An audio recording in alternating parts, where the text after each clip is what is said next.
السلام عليكم.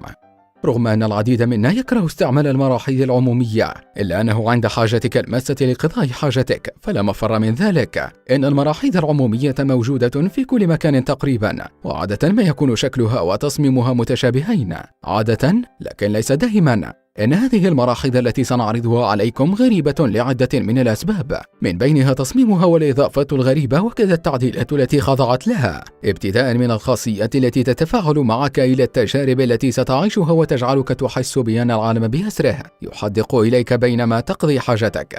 إن غرابة تصاميم هذه المراحيض قد تدفعك إلى تحمل رغبتك في قضاء حاجتك إلى حين وصولك إلى منزلك واستعمال الحمام الخاص بك.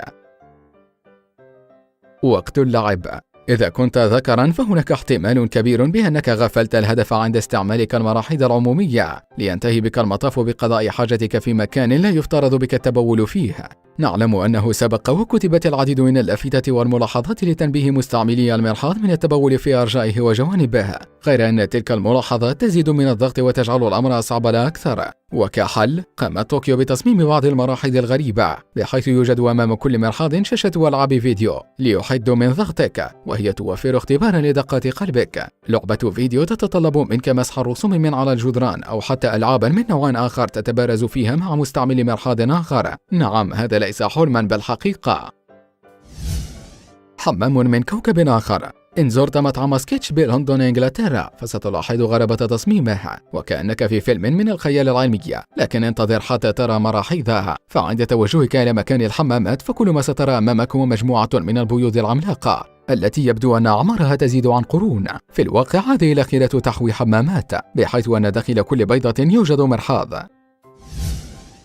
يا له من منظر. عندما يحين وقت قضاء حاجتك تحتاج حينها إلى بعض الخصوصية، فمن منا سيرغب بقضاء حاجته في مكان عام؟ غير أنه إذا أعجبتك الفكرة فيوجد حمام في لندن محاط بزجاج ذو وجهتين، بحيث أن كل ما يراه الشخص الموجود خارجا هو انعكاس وجهك في المراية، بينما الشخص الجالس في الداخل يستطيع رؤية كل شيء بالخارج. فبينما بإمكانك قضاء حاجتك ومراقبة المرة لا يستطيعون رؤيتك.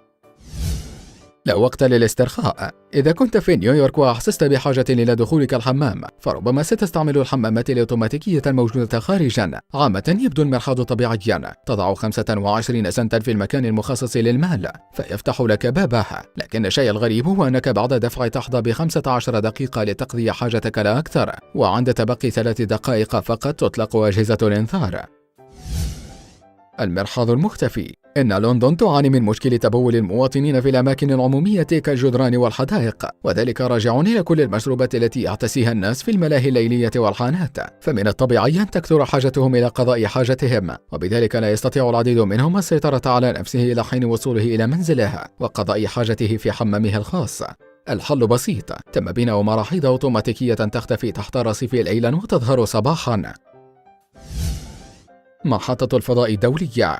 من المستبعد أن يكون أحد منكم قد قضى حاجته في الفضاء، لكن رواد الفضاء قد يعتبرون هذه الأخيرة من بين أصعب الأشياء التي يمكن القيام بها، بحيث أن الجميع يعلم بأنه لا يوجد أي جاذبية في الفضاء. لهذا فإن مراحيض المركبة الفضائية لرواد الفضاء مختلفة تماما وغريبة بعض الشيء، كلها مكونة من خراطيم ومداخل وفتحة مرحاض جد صغيرة ستعطيك إحساسا بكبح رغبتك في قضاء حاجتك إلى أن تصل إلى وجهتك.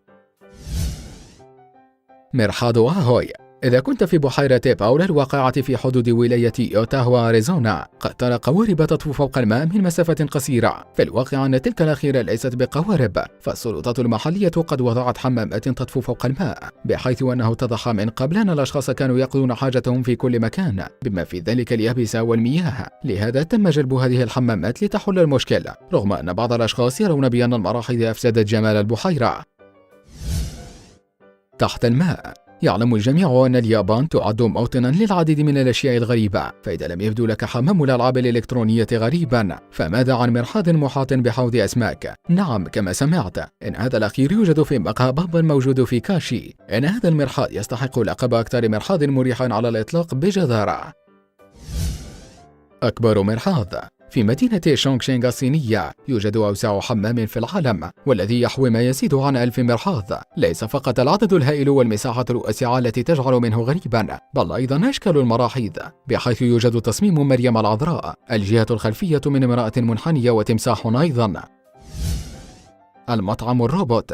إن مطعم روبوت الموجود في طوكيو هو عبارة عن مزيج من الإضاءة المجنونة، وطبعا هناك الروبوت أيضا، ولكن إذا تعبت حواسك فجأة من كل الصخب الذي رأيته من ألوان ساطعة وسمعته من موسيقى عالية، وأردت لوهلة الجلوس في مكان هادئ ومريح، فاحرص على عدم توجهك إلى المرحاض، بحيث أن هذا الأخير صمم بطريقة تم فيها الإفراط باستعمال الألوان والأشكال المختلفة والتصاميم الراقية التي ستدفعك إلى الشك والتساؤل عما إذا كنت تقضي حاجتك في المكان المناسب أم لا.